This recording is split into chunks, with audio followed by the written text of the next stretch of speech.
Hi, my name is Vicki Brook. I'm with Virginia Commonwealth University, and this is part of a series of presentations related to customized employment. This particular session today that we're going to spend the next hour together with is on long-term supports. So I'm going to go ahead and get started here with my slides. And yeah, so we're going to talk about long-term supports, and this is the time where an individual has gone through the discovery process. They have then helped to identify through the discovery process certain career interests or career themes, and then from that there's been a job match. From that they've found a job, and there's been an employment specialist to help them get support on the job, and now we're maintaining that job. So sometimes it's referred to as follow-along supports, and it really starts to occur once the individual or the new employee is actually stable on his or her job, meaning that there's very little support, maybe in one or two job areas, but by and large the individual is pretty independent on their job. Yet the employment specialist is going to want to continue to check in with the employee and the employer to assess both their satisfaction, to see if performance is maintaining and if they're still happy with what they're doing. So for me, long-term supports really puts the quality in employment services. Why is it important? Because you want to monitor performance. So just because at the end of job site training and they seem fine in their job, things change. So monitoring their performance, supporting them with maybe training with their employer or coworkers, how to take employer feedback. Maybe they're not used to that. What happens when there's job changes or task changes? Change of management has always been an issue for the folks that we serve. Maybe the one manager hired our individual, and now there's a new manager there. So you have to go back in and talk about your program and the services that you provide, and really kind of maybe do some disability awareness training. You just may have to do some retraining on skills that have already been learned. Support around family issues. We know something could be occurring in the family and it's going to carry over to work. Assessing satisfaction, and then really there's always crisis intervention. So for the next little bit, I want to talk about compensatory strategies. Here's lots of pictures of different compensatory strategies that most of us use. My iPhone, a notebook, sticky notes. So compensatory strategies really enhance the employee's ability to work independently. So rather than me staying on the job site and prompting the individual maybe about what's the next step in their job sequence, they could just simply look down on a picture notebook or on a list, and they could do that independently. So it may actually eliminate the need for instruction, and it may also eliminate the need for an employment specialist to be on the job site for an extended period of time. So, which is really one of the things you want to avoid, because again, that can build dependency that you don't want to have happen. I will say having the employee's input in developing a compensatory strategy is really important. I'll tell a story on myself. I was working with an individual who was at a university, and they had to move from different areas of the campus.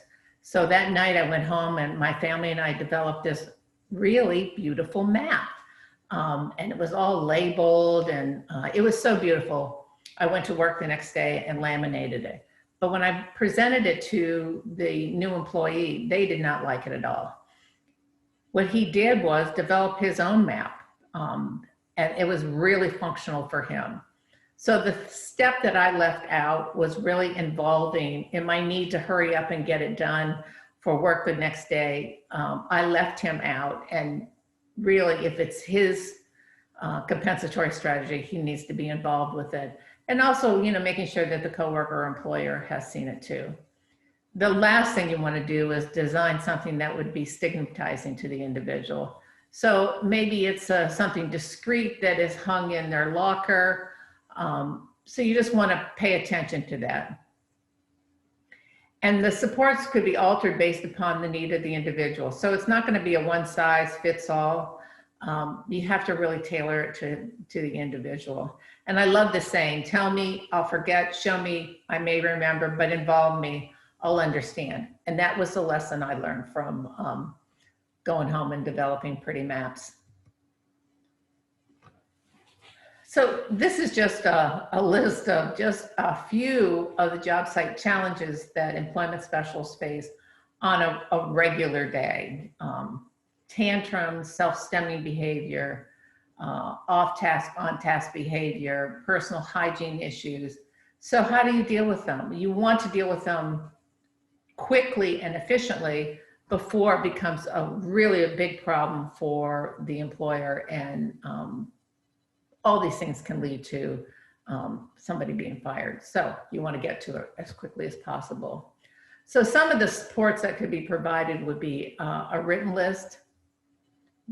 If somebody doesn't read, then it could be in visuals.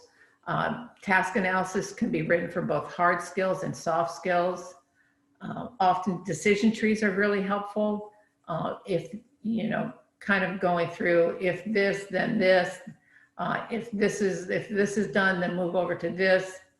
Assistive technology, just alarms, technology alarms. I use alarms all day long. And also following scripts. So let's look at a couple of these. Here's an individual who has a difficulty moving from task to task. So, or from, job duty to job duty. And that's true for a lot of our individuals with autism. So having their own list that they're in control of, and they know what the next task is because they can look down on the sheet and they can check it off. That prepares them for the next change. Get paper, then you go to meter mail, then you do project deliveries, and they could just check it off. And they can make particular notes about something that may have occurred during their deliveries. Here's an example of assistive technology where I would say in most cases we haven't had to use a lot of rehab engineer support, but this is a gentleman who got a job at the movie theater, which I can say is probably pre-COVID, and this device actually tore the ticket.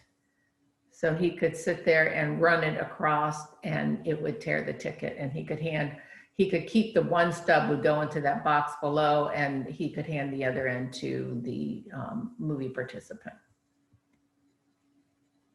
Here's a challenge that we had an individual working in the hospital, and because he had difficulty, we could understand him, but it was difficult for the patients to understand him, and they needed some clear communication when he walks into a hospital room. So the resolution was just making a recording on an iPod, I'm sorry. Hi, my name is Jeff. I'm here to stock your supplies. So just a quick one sentence, and he hits it every time he walks into a patient's room. Here's another example of just the notes app that's on your iPhone. We had an individual who used a specialized transportation that's called, in Richmond, Virginia, called the Caravan. And if it was running late, she would refer to her notes and call the number. We had to make sure that she was not canceling it because that's what happened many times. So we made a particular note about not to cancel unless you had another ride. Here's another note for her. When she couldn't find a person, she needed to know what her sequence, what she needed to do in those situations, because she got very anxious. So she wrote a note that says, I will place the file under the lock file box. I do not need to ask Norma each time. Yeah, Norma was getting like 1,000 questions. It was taking away from Norma's work production, and it was annoying. Again, that could lead to somebody getting fired. So simply having this, this note for her that she could reference herself was a really helpful strategy in keeping her employed. Here's another way with alarms. I feel like one of my days looks like this. The alarm will go off and it will signify what she needs to do. So she knows when to clock in, there'll be an alarm. At 9:05, there'll be another one. She can look down and she can double check her decisions. At 10 o'clock, she knows the alarm's gonna go off, and that is to check the mail. She knows at 12:30 it'll go off, and she takes her lunch break, and at 1 o'clock lunch is over. So it just kind of sequences the whole day and just little reminders of what's the next thing in her sequence. Additionally, videos can be used. So what do you do when you can't find a file? You can just click on this video and she can watch herself go through the process of what she needs to do.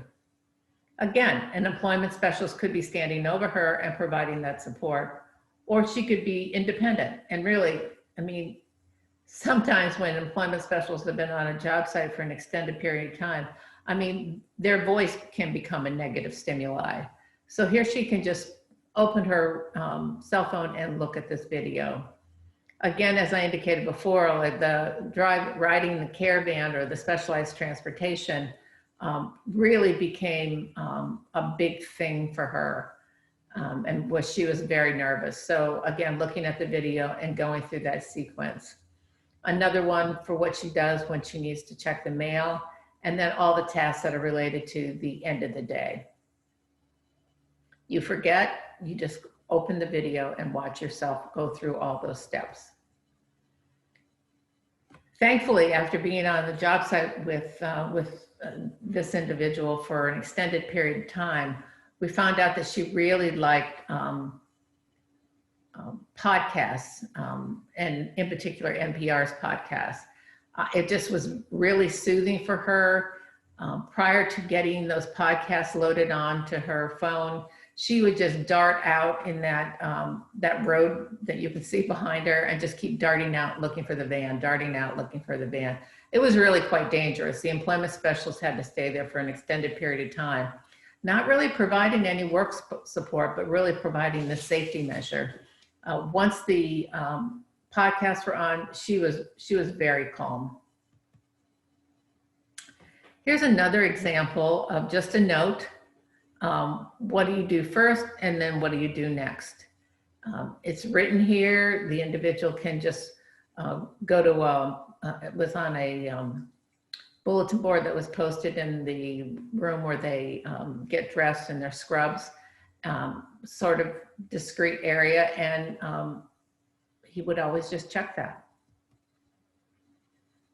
Here's an example of, I kind of laugh because it's biscuit making at Hardee's, and who knew you had to have almost a whole degree in biscuit making, but there was a very specific procedure that needed to be followed, and Hardee's wanted it followed every single time. So we took pictures of the sequence of activities and how the biscuits needed to be placed on the cookie sheet, and making sure that they buttered it each time. And so we're able to do that, not provide instructions, but just be able to, the employment specialist was able to fade once they had these visuals. Here are some examples of things to use when an individual is getting frustrated. So the first is just this 5-point scale. So they themselves can kind of keep track of how they're feeling. The second one is stop, take a deep breath. I heard you, give me a minute. And if they're still having a problem, they know that they could call one of their 2 employment specialists. Here is another person that again did the same thing. That again, taking the cleansing breath, this person would squeeze their hacky sack, or they would say Kuna Matata, and then they'd go back to work. So really, it is so individualized what works. It wouldn't work for everybody to say Kuna Matata, but for this individual, it was effective. Squeezing the hacky sack was effective for him. Interpersonal relationships.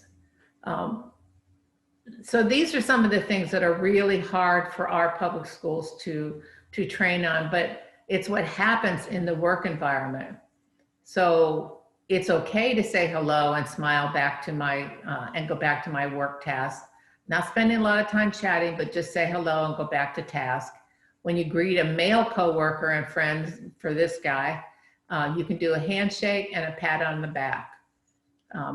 If he touches your back first, you could also do that. It's not okay for male coworkers to touch female workers. This includes on the shoulders, rubbing, or hugging. We had the same fellow would hide behind corners or plants, and he would jump out at people or follow people in the hallway. So all these things had to be listed and identified as not okay. And then each day he'd report on, did he use his hands appropriately? Did he greet female coworkers appropriately? If I had a question about how to greet or talk to someone, I turned to my job coach for help. So just remembering the rules of, you know, all these soft skills that you learn on a job site. This is just an activity that really is a good thing to do with your employments, with the new employee. There are some very clear do's and don'ts in about behavior in a workplace.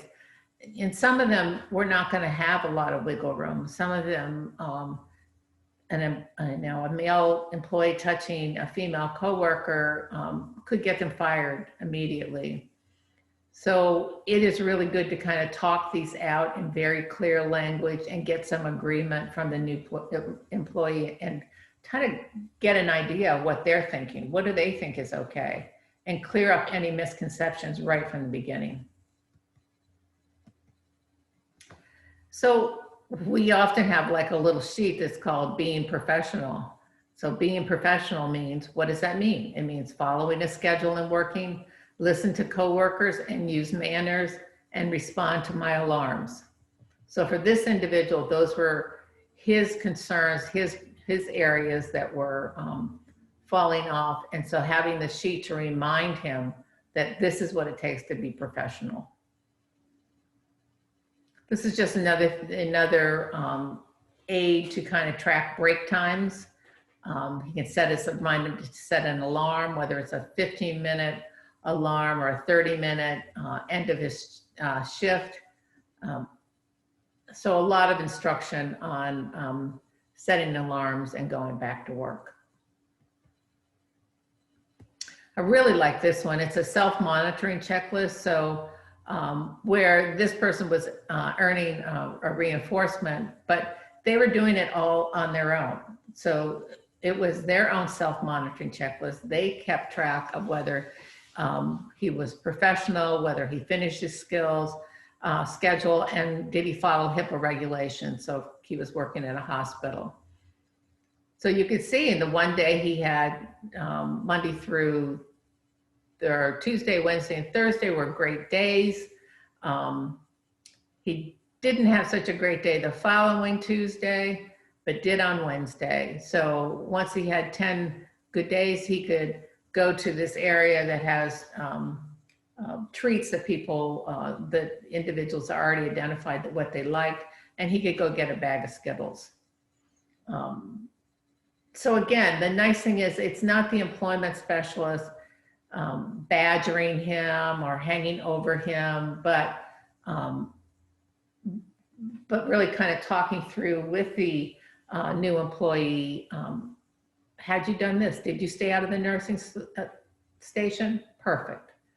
That's all part of being professional and keeping your own reinforcement checklist.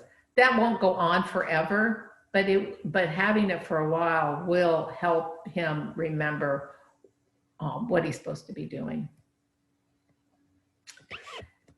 Here's a checklist, or it really could be done as an activity as you're kind of figuring out what is reinforcing to the individual. And maybe you did something like this during the intake, but now the individual may be working for 4 months, 5 months, maybe 6 months. And so going back through some of the things like, what do you consider your strengths? Well, following a written schedule, I didn't do that before, but I know that I'm really good at that. I'm a team player. I didn't have to be a team player. I didn't know I was going to be good at being a team player because it wasn't part of my school program. What are your preferences? Well, now he knows that he really does like to work alone at his own pace. What are his interests? All of a sudden he likes elevators. He always liked Disney movies and music and shopping.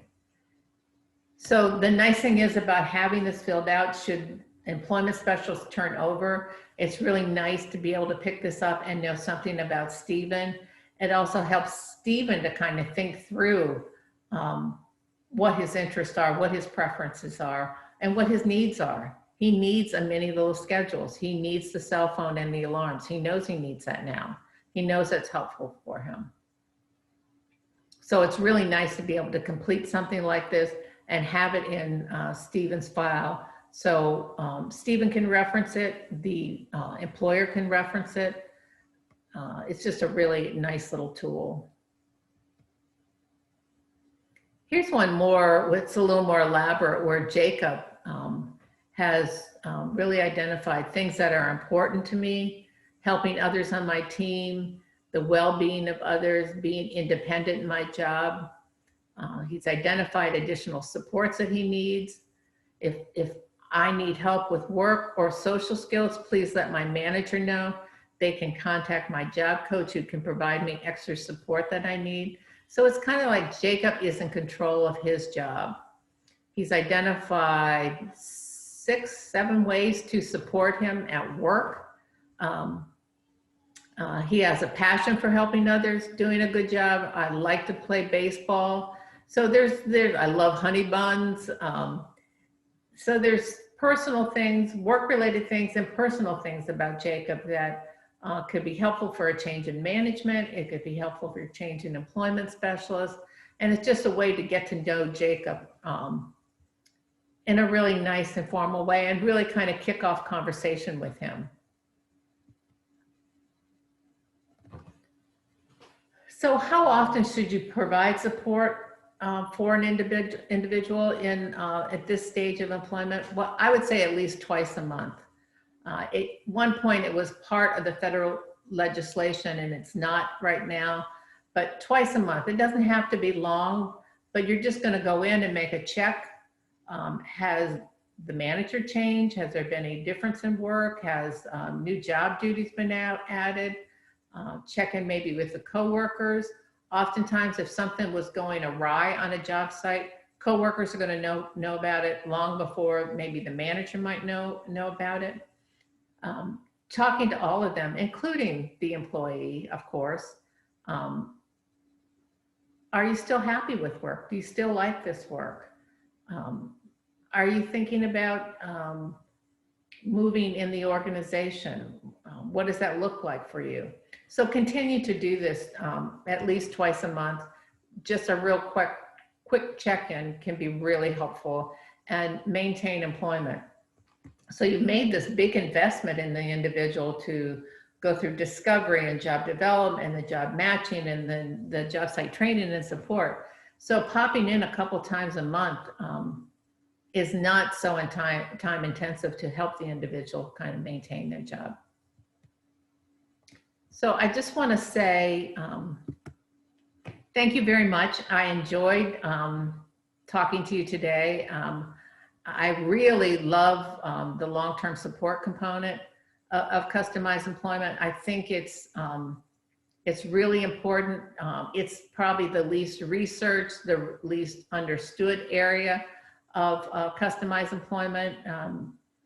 But again, it's really the quality part of customized employment. So I thank you very much. I enjoyed being with you.